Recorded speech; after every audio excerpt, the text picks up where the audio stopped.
The year 2000 was going to be very special, for a multitude of reasons. We were entering into a new millennium, a new era, a year that only existed in science fiction stories. It was finally the future, but maybe not the future everyone was anticipating. Millions of people around the world spent their last moments in the 1900s staring at the clock, but not for the reason that you think. Instead of celebrating, they were terrified, because as soon as the clock struck midnight, the world was going to end. And within a blink of the eye, the year 2000 would instead be a future now past. Word had been going around about this upcoming event for years now. The public even coined a name for this phenomenon, Y2K. As the late 1990s creeped up and the year 2000 approached, people crowded up stores across the world and lined up to buy food, water, weapons, and supplies to create survival kits. Because on this date, according to many credible sources, computers would malfunction, prison gates would open, dams would flood, banks would lose all their money, and nuclear missiles would launch by themselves. To fully understand the curious story behind Y2K and how it was able to cause such a level of panic that it did, we first need to discuss what exactly all of it means. To be clear, world-ending predictions were by no means a new thing. But no, this was something different. Y2K wasn't just some Armageddon story made up by conspiracy theorists. This was actually something that might have validity to it. And many people at the time took note of this and prepared for the worst. And that's exactly what made Y2K such a crazy story. In fact, there were three big things going on in the 20th century and especially the 90s that were responsible for the Y2K scare. The exponential growth of technology, the vagueness and mystique that was present behind the brand new personal computer, and the overwhelming access of information that the world saw at the end of the century. And these factors also tie into the origin of the Y2K story. So what exactly was the story? How did Y2K work? The answer to this question actually goes further back than you might think. The first known mention of Y2K as a legitimate issue goes back to 1958, discovered by an IBM employee, Bob Bemer, who was also one of the most renowned computer scientists of the 20th century.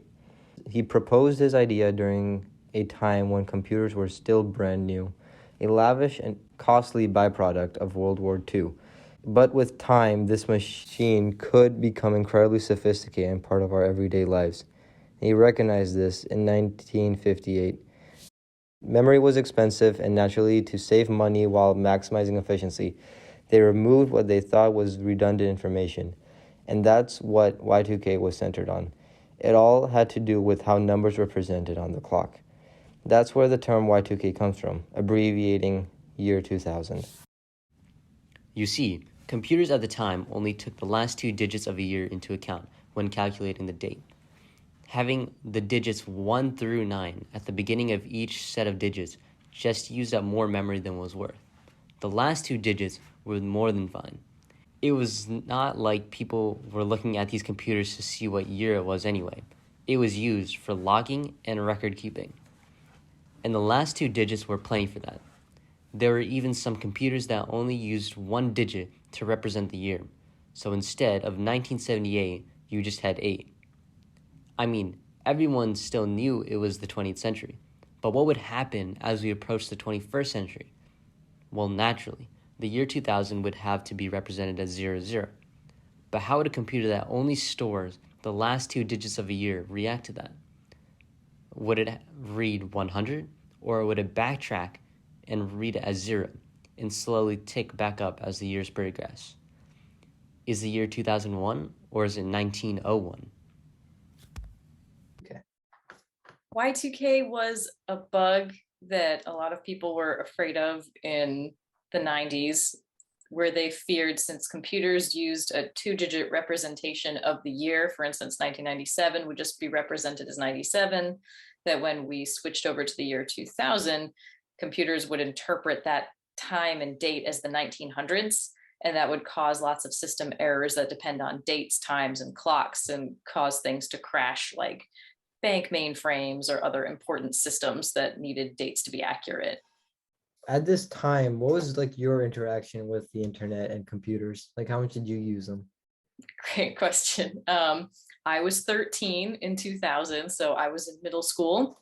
I spent a lot of time online. I used AOL Instant Messenger, or AIM, to talk with my friends. It was just a chat client like Facebook Messenger is today.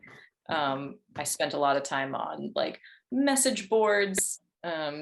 Videos were tough to watch online because they were very slow to load.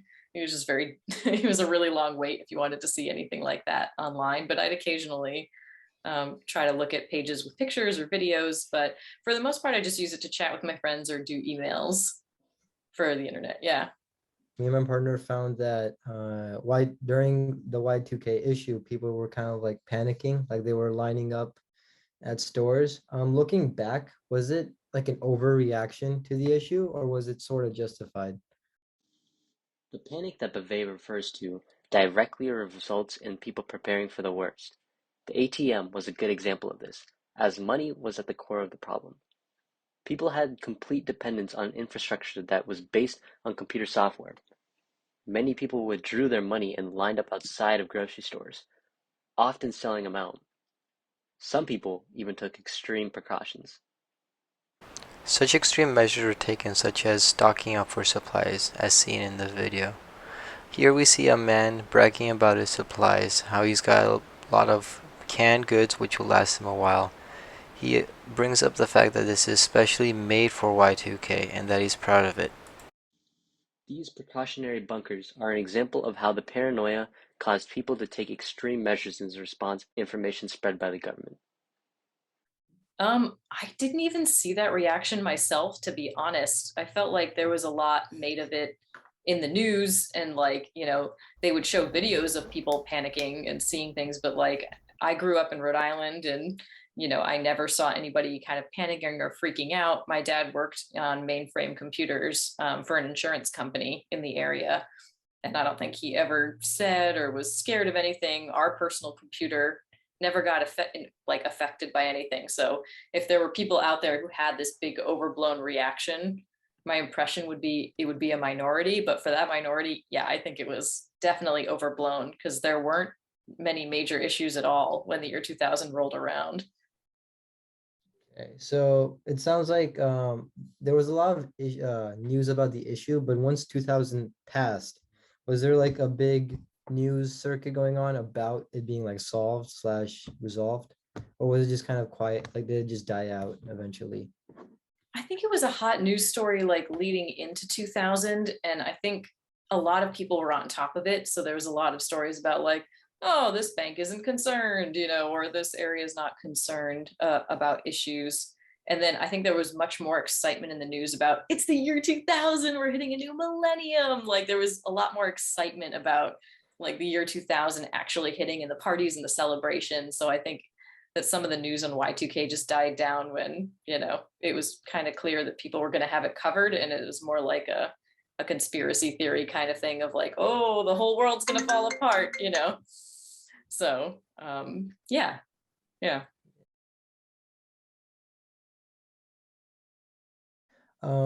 Now that it's been 22 years since Y2K was brought forth, looking back, would it be harder or easier to deal with it now?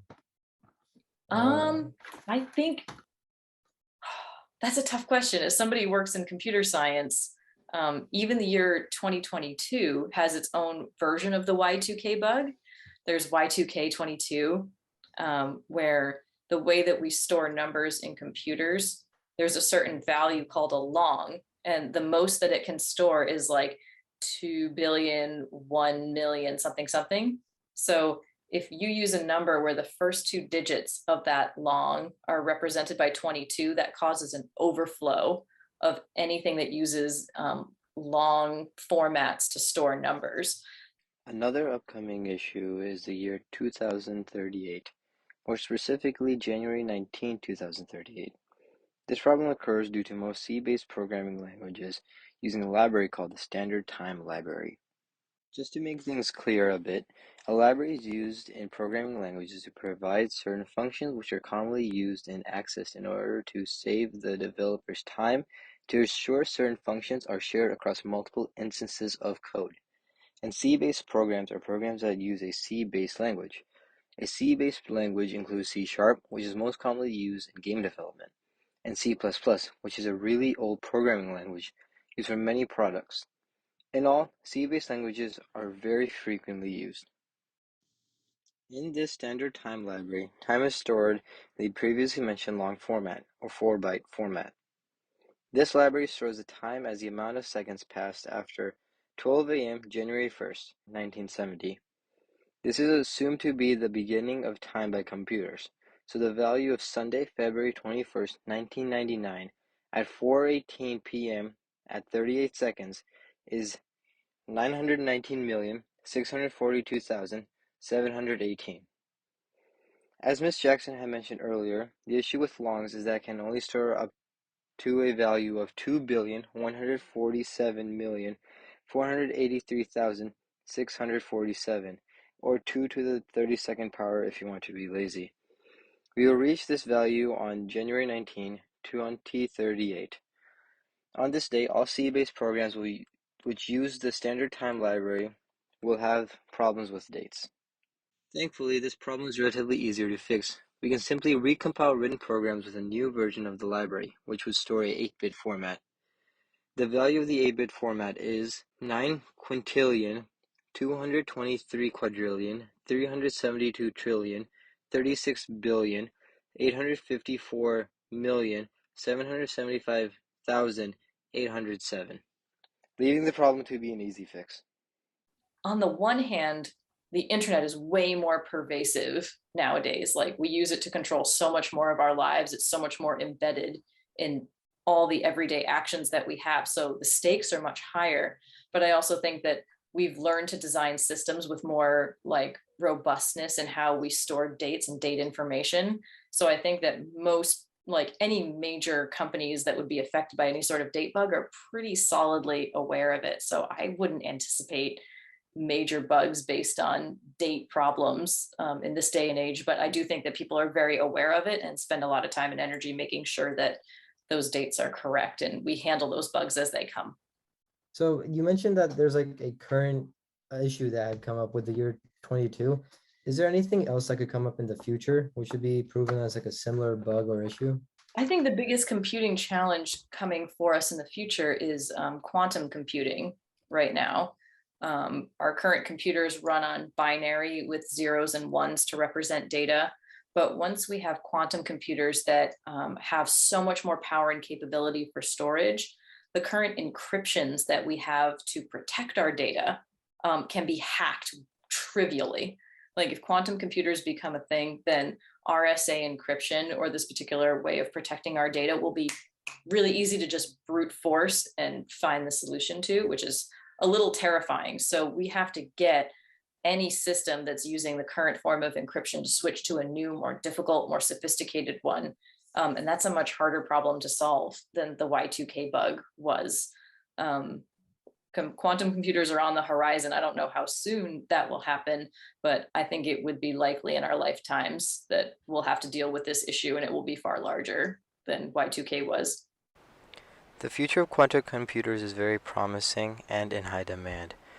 As IBM announced partnerships with the University of Tokyo and a German research company to expand upon its already broad network of quantum research.